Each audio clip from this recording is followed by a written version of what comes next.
Provocateur patenté et sourire carnassier, Jean-Marie Le Pen est devenu incontournable dans le paysage politique des 30 dernières années.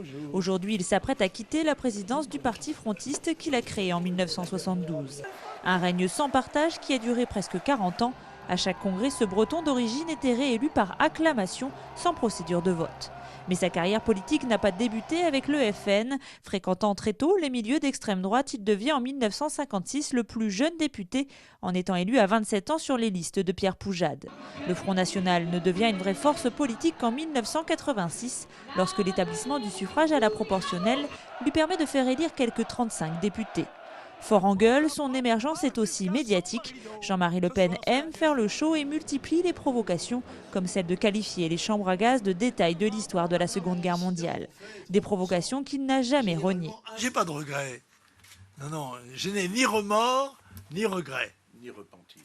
Ni surtout de repentir. Son credo, la préférence nationale et la stigmatisation de l'immigration comme cancer de la société française.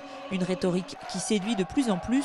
En 2002, il bouscule l'ordre politique français en accédant au second tour de l'élection présidentielle devant le PS.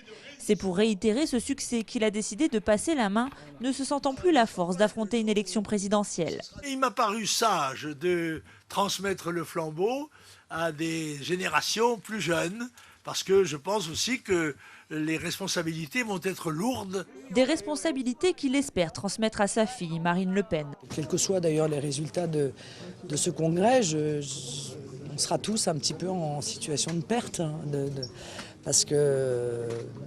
parce qu'encore une fois, ce que nous sommes, nous le devons à Jean-Marie Le Pen. À 82 ans, le menhir ne prend pas sa retraite. Il reste député européen, conseiller régional en PACA et deviendra président d'honneur du parti à compter de dimanche. Vive la France!